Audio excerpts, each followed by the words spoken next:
One of the iconic characters representing Jews is Shylock, the malicious usurer from Shakespeare's The Merchant of Venice.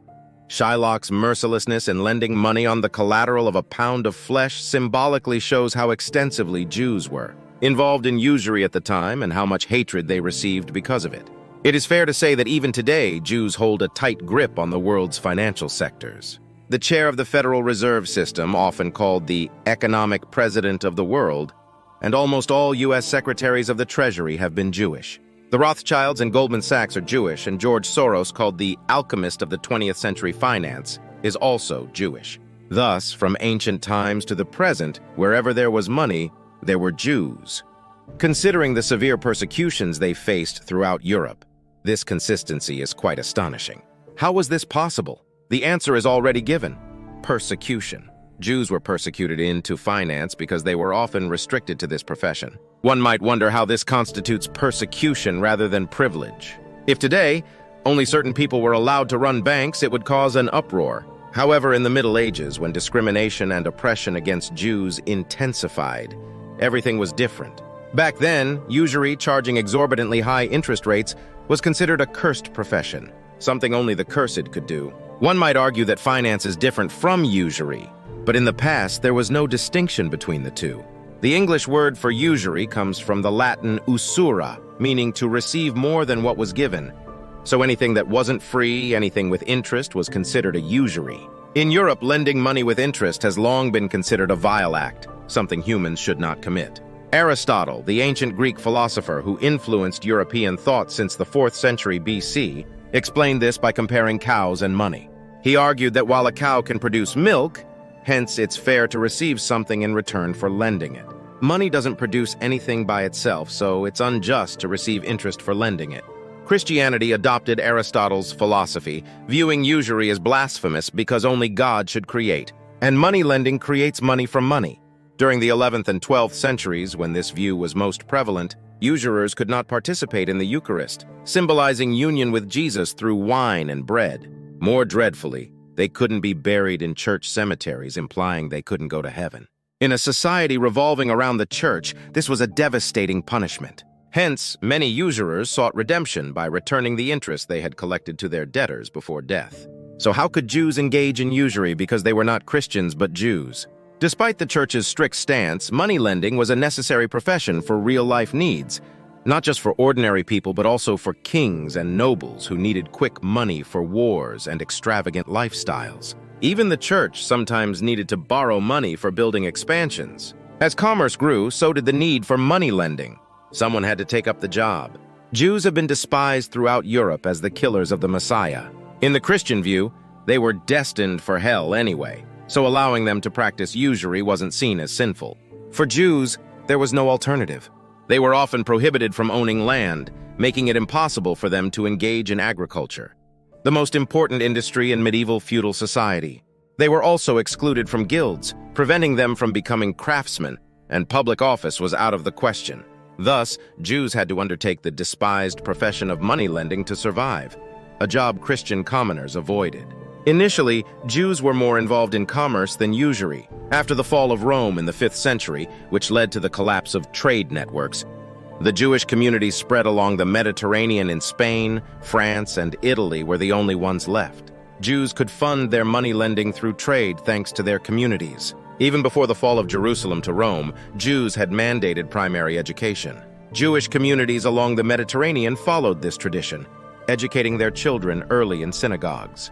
Most Jews could read and write, a valuable skill when many kings were illiterate. Jews were thus useful to the small and large kingdoms of the time, often taking care of administrative tasks, especially tax collection.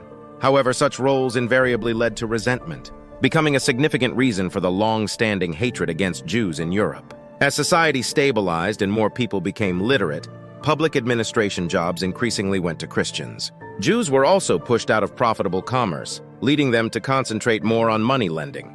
Unintentionally monopolizing the lending business, Jews became financial experts over time. However, money lending was risky. The more Jews earned, the more envy and dissatisfaction grew against them. A study suggests that medieval usury interest rates ranged between 7% and 20%, sometimes exceeding 30% with increased risks.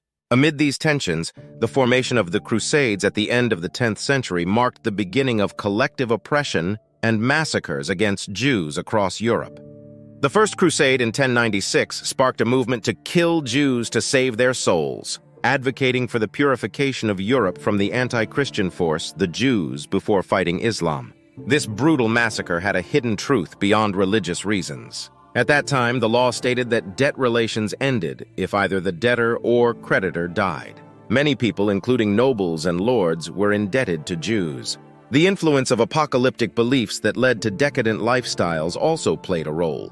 The Crusades, overwhelmed by religious fervor over reason, provided an opportunity to settle these debts, making Jewish financiers a prime target. The harsh oppression against Jews soon escalated to a national level.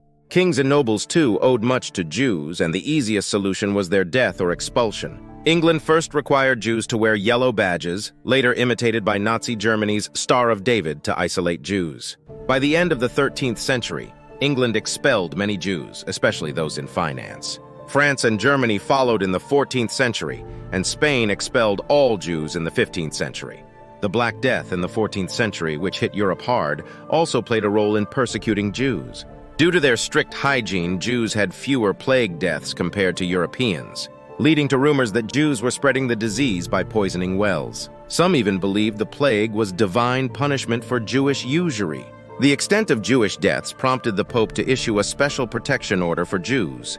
With Western Europe becoming inhospitable, Jews migrated to relatively more welcoming Eastern European countries like Poland, Hungary, Romania, and Russia. However, their descendants faced the greatest tragedy under Hitler in the 20th century. Viewing the Holocaust, Hitler is the main culprit, but Europe shares historical complicity. After expelling Jews, England and France experienced petitions for their return because the interest rates of European Christians who took over finance were even higher than those of the Jews. Like research suggesting Spain's decline began with the expulsion of Jews, Spain suffered significant aftermath.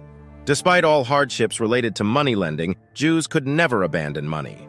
Repeated crises showed that having money often meant safety, using it as a bribe to save lives. Frequent expulsions made Jews prefer cash, easily carried in emergencies.